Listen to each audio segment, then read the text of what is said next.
I was 14 the year my life split into before and after.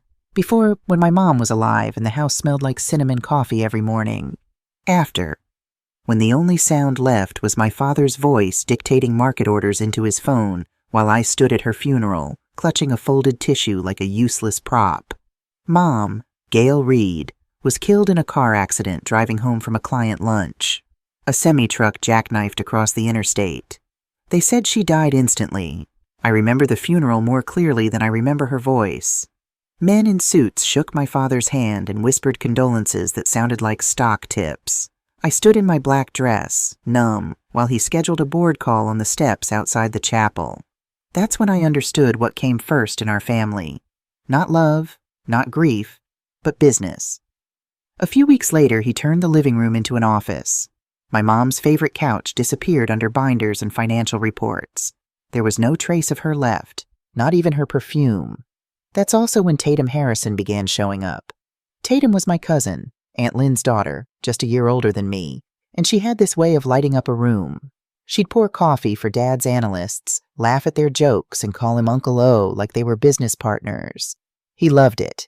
He said she had natural charm, that she could make any client feel special. Meanwhile, I stayed in my room, solving calculus problems until 2 a.m., hoping a perfect GPA might earn me the same smile he gave her. It didn't. The first time I realized I was invisible, I just won the state math championship. I walked into dinner that night with the trophy in my hands, practically glowing. Dad barely looked up from his email. But when Tatum announced she'd sold a few shares in her junior investment account, maybe $200 profit, he stood, raised a toast, and declared, "That's my girl. She understands how to build an empire." He took us all out to the country club that night to celebrate her. I remember poking at my salad while they laughed about killer instincts and market timing. I was sitting right there, and somehow I'd never felt more alone. Aunt Lynn smiled at me like she pitied me. She said, "Not everyone's built for people work, dear. You're more the quiet type." And my father nodded like that was a compliment. After that, every weekend was the same scene. Tatum sitting beside Dad at the office, taking notes while I mowed the lawn or sorted old files. When I asked him why my grades didn't matter, he looked me straight in the eye and said, "Tatum wins hearts, Zelda. That's the real currency in our world." I still hear those words sometimes, the real currency in our world, like a curse carved into the inside of my ribs. By the time I was 16, the house felt like a showroom for Tatum's potential. Her Mach-E stock portfolios hung on the fridge. My awards got shoved into drawers. Dad even gave her mom's old watch, the one I used to sneak into her jewelry box to touch when I missed her. I stopped bringing home certificates, stopped expecting anything, so I started planning my escape. I studied harder, worked nights at a grocery store. I told myself that if I could get out of the house, out of the gated street, out of the shadow of their applause, maybe I could finally breathe. The day my acceptance letter from UNC Charlotte came, I cried in the campus library, quietly, because there was no one to tell.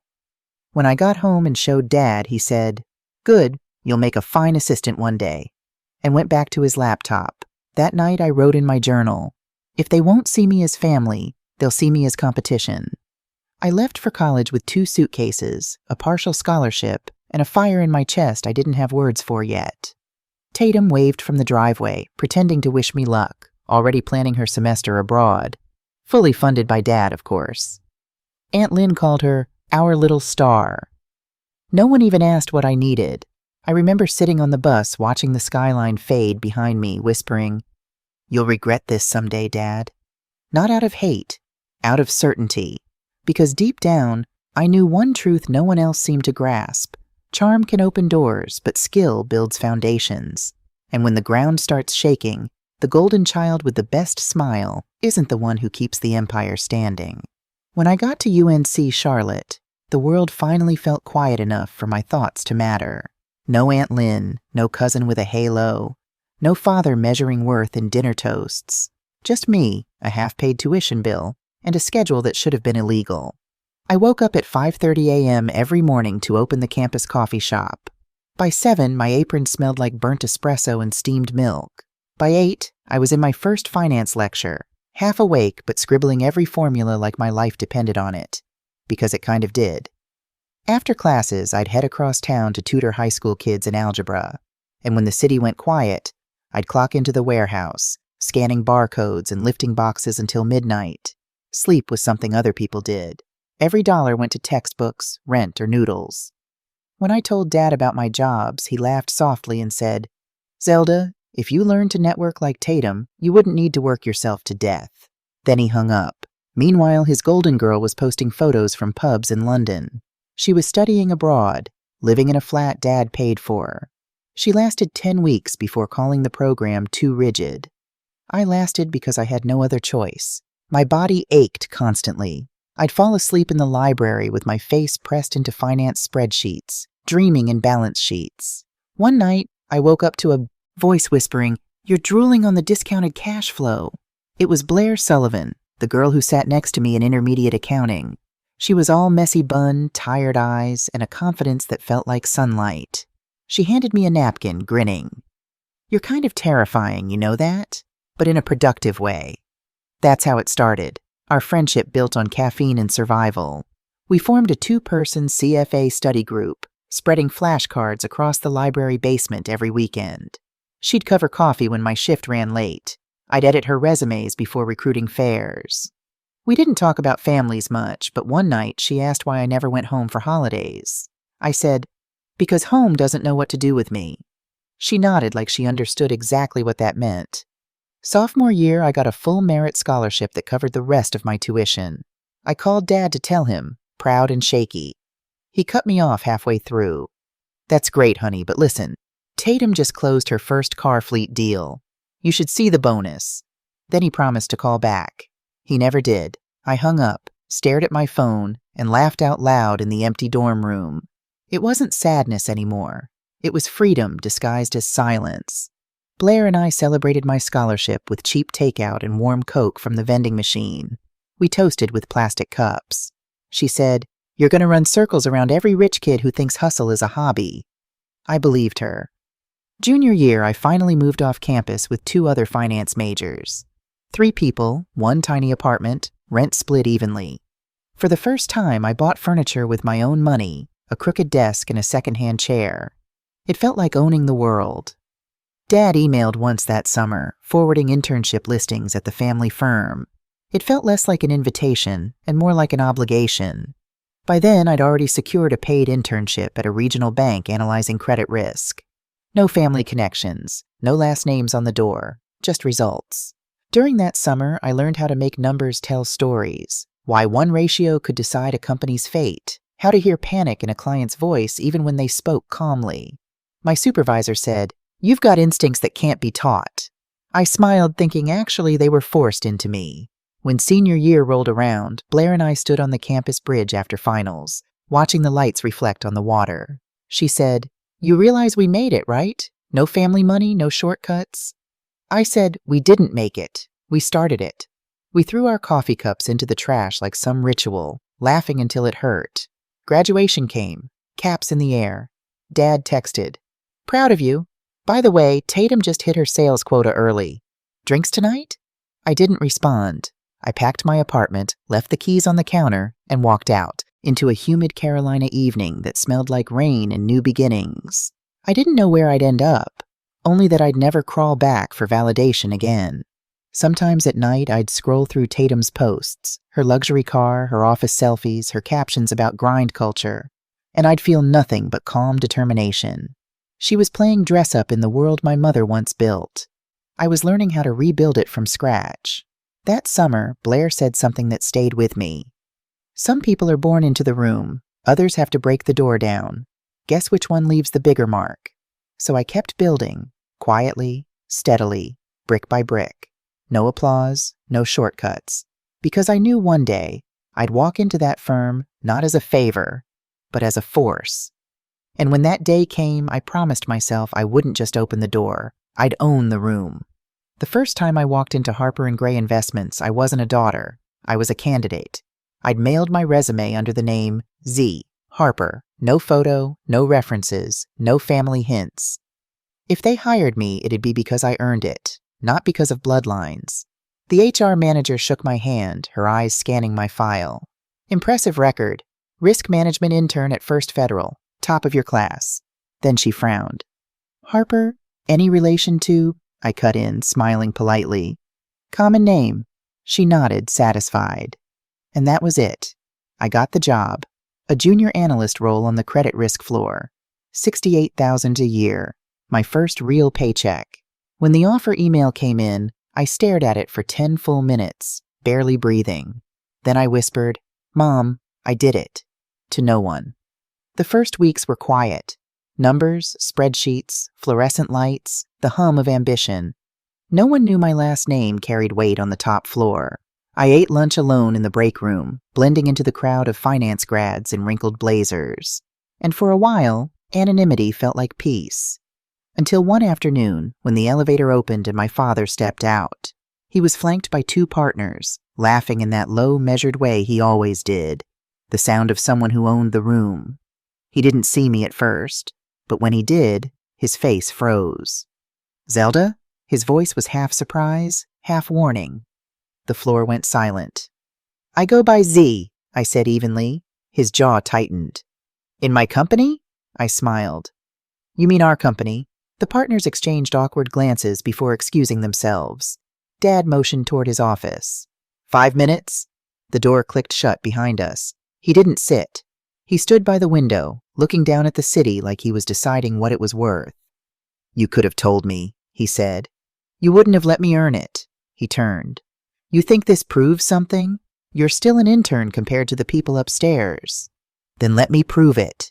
He stared at me for a long moment, the way someone studies an unfamiliar blueprint. Finally, he sighed. Fine. You want to stay? Earn your keep. Don't expect favors. I never do. And just like that, I was officially both invisible and under a microscope.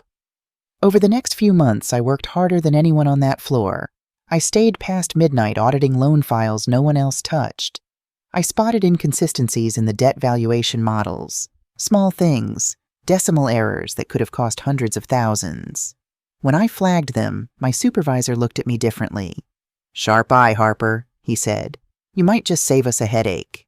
But then, the leaks started. Internal reports began disappearing from the database. Accounts went missing, signatures altered. When a regional deal imploded, fingers pointed everywhere. I stayed quiet, but my instincts screamed. Someone was feeding data out of the firm. One evening, I stayed late to finish a reconciliation report. The office was dark except for the city lights flickering through glass walls. I was about to shut down when I heard a faint sound. A printer whirring down the hall. Nobody was supposed to be here. I followed it. Down the corridor, a door glowed faint blue. Through the glass, I saw someone. Blonde hair, tailored blazer. Scanning documents into a USB drive. My stomach dropped. Tatum, of course.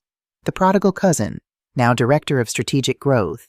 I watched her pocket the drive and look around, her reflection glinting in the glass like a ghost from my past. The next day, the firm erupted. A client had leaked confidential deal terms to a competitor. Millions lost overnight. Dad stormed through the office, red-faced and silent. By noon, compliance had launched an internal investigation. I didn't say a word.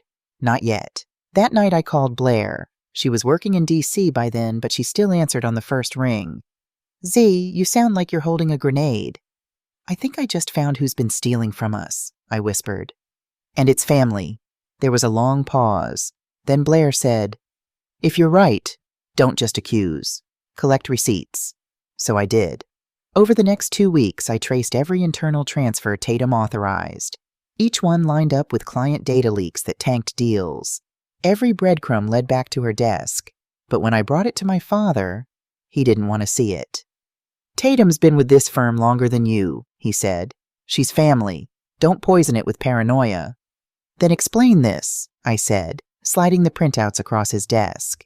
He didn't look. He just said quietly, You don't know how this world works, Zelda. Family protects family. I stood there, trembling. Maybe that's the problem. For the first time, he didn't have an answer. When I walked out, the city air felt heavier. The lights, the noise, everything blurred. But beneath the ache, something sharp burned through. Resolve. If they wouldn't protect the truth, I would. I wasn't the invisible daughter anymore. I was the girl who saw too much and wasn't afraid to speak it. The day after I confronted my father, everything at Harper & Gray felt colder. People whispered more quietly. Doors closed faster. When I walked by, conversations stopped mid-sentence. Someone had told him. Someone had told everyone. By noon, an email from executive admin landed in my inbox. Effective immediately, you are reassigned from credit risk to compliance support. Please report to Office B12. I stared at the message. It wasn't a demotion. It was a message. Stay in your lane. B12 was a windowless cubicle near the copy room, stacked with dusty files and audit logs from years ago. I sat down, heart pounding. This was punishment disguised as paperwork, but they didn't realize they'd just given me the perfect cover. Over the next week, I lived inside those boxes. Hundreds of deal approvals, handwritten notes, missing signatures. Patterns emerged. Same initials, same timestamps. Tatum's name appeared again and again, buried beneath layers of delegated authority. One night, when the building emptied, I found something. A memo stamped confidential. It was an email thread between Tatum and a private equity contact. She was selling access, internal client forecasts in exchange for consulting fees. And one of the CC'd addresses wasn't just external. It belonged to Dad's personal assistant. That was the moment the air left my lungs. He wasn't just protecting her. He was complicit. I sat there, the glow of the monitor flickering against my shaking hands. My brain screamed, "You can't win this fight. Not alone." So I called Blair. She answered half asleep. "Z, it's midnight. I found proof, real proof. They're selling data. My dad's office is involved." Blair didn't even pause. "Then back it up. Everything. Twice. And don't use company servers." For the next 48 hours, I barely slept. I copied files onto encrypted drives, took screenshots, cross-referenced timestamps. By the end of it, I had a dossier thicker than any case file I'd ever seen. And then I had to decide what to do with it. The ethical hotline was a joke. Everyone knew it looped straight to HR. Internal audit was loyal to Dad. If I wanted this to matter, it had to go outside. Regulators, the press, someone who couldn't be silenced. But there was one more thing I didn't expect. A knock on my apartment door.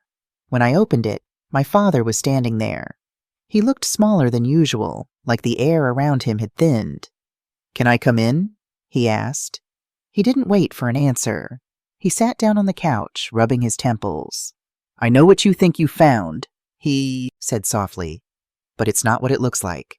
I crossed my arms. "Then explain," he sighed. "Tatum's been helping me secure a merger. Some of the data was shared off record to protect negotiations. It's complicated." I stared at him. "You're lying. You knew she was leaking. You let her." His voice rose. "I did what I had to do to keep this firm alive. You don't understand what happens when reputations collapse." I felt my throat tighten. "All my life you told me to earn things honestly, to work harder, to be better. And now you're telling me integrity is optional?" His face softened, just for a second. "Zelda, you're idealistic. That's not a flaw. It's just dangerous." That line hit harder than any insult ever could. He stood to leave, pausing at the door. "Please," he said quietly, "don't destroy this family over a misunderstanding." When the door clicked shut, I sank to the floor. Tears burned, but they didn't fall. Because under the grief, there was something sharper. Purpose. The next morning, I walked into the office, logged in, and uploaded everything. Not to HR, not to the firm's servers, but to the Financial Sentinel, an independent investigative outlet Blair had once written for in grad school. I attached every document, every file, every timestamp. Subject line: Internal data corruption and insider breach at Harper & Gray Investments. No signature, just Z. Then I shut down my computer and waited. The article went live 4 days later. By lunch, the firm's inboxes were on fire. Anonymous whistleblower exposes decades of insider trading cover-ups. Tatum's photo flashed across the screen on every finance blog. Dad's name wasn't mentioned, not yet, but everyone knew. By 3 p.m., compliance officers from the SEC were in the lobby. The office was silent as glass. Dad's door stayed closed all day. At 5:42 p.m., I saw Tatum leaving the building, escorted by security. She didn't look at me. She didn't have to. Her expression said everything. Disbelief, fury, fear. I thought I'd feel victorious. Instead, I just felt empty. That night, I got a message from Blair. You did it. But remember, truth has a cost. She was right. Because the next morning, I found a letter on my desk. Plain envelope. My name written in my father's handwriting. Inside. Effective immediately. You are terminated from Harper & Gray Investments. This is not personal. I wish you peace. Dad. No signature, just that final word. I sat there for a long time, staring at the letter until it blurred. Then I smiled quietly, because for the first time I wasn't the daughter who followed rules. I was the woman who changed them. The world didn't end the day I got fired. It just got quieter. The first few mornings I woke up early out of habit, half reaching for a badge that wasn't clipped to my shirt anymore. Then I'd sit at the kitchen table with my laptop, scrolling through headlines I both feared and created. Whistleblower exposes internal corruption at Harper & Gray. Executive resigns amidst insider probe. Family legacy under fire. They never printed my name, but they didn't need to. Everyone in the industry knew who Z. Harper was now. Blair called every night just to check if I was eating. History will remember what you did, she kept saying. I'd laugh softly. Yeah, as the idiot who burned her career before it even started. But the truth was, I didn't regret it. For the first time, I was living a life I chose. No scripts, no approval, no pretending. The investigations dragged on for months. Tatum disappeared from every social feed. Dad stepped down for health reasons. The firm was gutted, restructured, renamed. The name Harper vanished from the glass doors, like it had never existed. And in a strange way, that hurt more than anything. Because for all the pain it caused me, that name was still mine too. I rented a small studio in Asheville after that. One window, a creaky desk, and a view of the mountains that looked different every morning. I picked up freelance consulting work for small businesses, helping local owners avoid the same traps I'd watched corporations fall into. It wasn't glamorous, but it was real. Sometimes I'd see my father's name trending on finance blogs again. Court updates, legal filings, speculations. He never called, and I never reached out. But one evening, a letter came. No envelope this time, just folded paper with coffee stains. Zelda, you were right. I should have listened. Integrity isn't a luxury. It's the only currency that lasts. I'm sorry it took losing everything to see that. Dad. I read it 3 times before setting it on the windowsill. No tears, just quiet forgiveness. Because maybe the point was never revenge. Maybe it was survival, choosing truth even when it cost you love. A few months later, Blair visited. We sat on the balcony, drinking cold beer out of chipped mugs, watching the sky go pink. She nudged me. So what's next for the girl who dismantled an empire? I smiled. Maybe I'll build one, a cleaner one. That night we drafted a plan, a financial ethics startup that would help young analysts and whistleblowers protect themselves from retaliation. We called it Open Ledger. By the end of the summer, it had funding. By winter, it had a waiting list. Sometimes I'd get messages from interns who'd read my story. They'd write things like, "You made me believe doing the right thing doesn't have to ruin you." And every time I'd feel that spark again, the one that used to flicker in the quiet corners of the library, back when I was just a girl dreaming of making something honest. One morning, I drove back to the city for the first time in over a year. I stood across the street from the old Harper & Gray building. The name was gone, but the glass still reflected the sky the same way. Inside, people hurried with coffees, phones pressed to their ears, another generation chasing titles and bonuses. I didn't envy them. I pitied them a little. A familiar voice pulled me out of my thoughts. "Didn't think you'd come back." It was my father. He looked older, not just tired, human. We stood there in the cold silence for a moment before he said, "They're rebuilding, without us this time." I nodded. "Maybe that's for the best." He gave a small smile. "Maybe it is." We didn't hug. We didn't apologize again. We just stood there, watching strangers walk through doors we used to own. Then he said something that surprised me. "You made me proud, you know." I looked at him, unsure if I'd heard right. Not because you were right, he said. Because you didn't flinch. Then he turned and walked away. That was the last time I saw him. When I got home that night, the mountains were dusted with snow. I opened my laptop, logged into Open Ledger, and watched the map of new subscribers light up one by one. Each dot a story, a risk, a person who refused to stay silent. And it hit me. I hadn't lost my legacy. I'd rewritten it. Because legacies aren't built from marble towers or glass offices. They're built from courage. From every person who says, "This isn't right," and keeps saying it until the world listens. As I closed my laptop, the wind rattled the windows, soft and steady, like applause only the mountains could hear. I smiled, leaned back, and whispered the words that had carried me this far. Let them build kingdoms. I'll build truth. Silence stretched across the grand hall after Tatum's outburst. Security had dragged her away, screaming, her voice echoing through the marble corridors. Investors whispered, cameras flashed, and Dad stood frozen. A man realizing too late the empire he'd built on favoritism had just crumbled on live broadcast. 30 minutes later, I walked back into the same hall. My knees still ached from where I'd hit the marble. The air smelled faintly of cologne and chaos. Grandma Doris sat at the head of the table, her cane resting by her side, her gaze sharp and unreadable. Around her, the board members had fallen silent. Every vote had been cast. Every proxy counted. When the secretary read the results, my ears rang. I didn't even hear the number, just the phrase that followed. Zelda Oaks is hereby appointed chairwoman of Reed & Grant Holdings. The room didn't clap. They just watched. Because history doesn't cheer when it's being rewritten. It holds its breath. I stood, legs shaking, dossier still clutched in. My hand. Dad's face went pale. His mouth opened, then closed again. He didn't protest. He didn't congratulate me either. He simply gathered his notes, buttoned his jacket, and walked out. The quietest man in a room he once owned. I took his seat. The leather was still warm. The city lights from uptown Charlotte bled through the glass wall behind me, painting my reflection across the table, a reflection that looked nothing like the girl who once begged for his approval. I glanced down at the brass plate. Owen Reed, chairman. Slowly I unfastened it. My hands didn't tremble this time. Then I replaced it with the new one the assistant had prepared. Zelda Oaks, chairwoman. The applause started small, then it swelled, cautious, then confident, until the sound filled the room. The days that followed were a storm.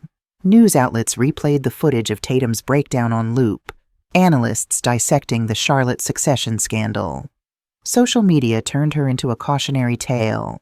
Dad's silence only deepened suspicion, and shareholders began to distance themselves. The firm's value dipped at first, then, surprisingly, rebounded. Because for the first time in decades, people believed there might be integrity in leadership again. I worked 18-hour days. I cleaned house, quietly, methodically. Departments once run by friends of family were replaced by merit hires. Nepotism contracts were reviewed line by line. The firm bled a little in the process, but it healed stronger.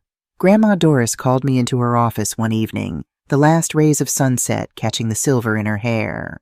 "You remind me of your mother," she said softly. Stubborn, uncompromising, but good. My throat tightened. She would have wanted peace in this family. Doris smiled faintly. Peace doesn't come from silence, child. It comes from truth. You chose truth. She passed away 6 months later. Her final letter left me the Reed estate, not as inheritance, but as responsibility. A year passed. The firm broke records in revenue, rebuilt its name, and regained investor confidence. Dad never returned to the office. Tatum vanished into quiet obscurity. No social media, no press. Rumors said she'd moved out west, living under another name. One afternoon, a courier delivered a sealed envelope marked only with my initials. Inside was a check for $120,000 and a single sentence written in my father's careful, slanted hand. "You were right to make it public. I'm sorry it took destruction for me to see it." I stared at the words for a long time. Then I folded the letter, placed it in the drawer beneath Mom's old photo, and whispered, "Apology accepted." Because forgiveness doesn't mean forgetting. It means freeing yourself from needing vengeance. The next annual meeting came full circle. Same marble lobby, same cameras. Only this time, no chaos. Investors lined up to shake my hand. Reporters shouted questions about vision and reform. And as I took the stage, I remembered the 14-year-old girl clutching a funeral program while her father took business calls. Invisible, unheard. Now the microphone belonged to me. My mother built this firm on resilience, I said, voice steady. And resilience means facing the rot beneath the marble, not hiding it. We don't build empires by protecting privilege. We build them by protecting principles. The crowd rose, not with shock, with belief. That night I stood alone in the boardroom overlooking the city. The skyline shimmered, glass towers reflecting the stars. I touched the chair's edge, then looked out the window, whispering a promise only I needed to hear. I didn't steal this place. I earned it. And for the first time in my life, I felt something I'd been chasing for decades. Not approval, not power, but peace. Because in the end, the empire wasn't mine to inherit. It was mine to rebuild.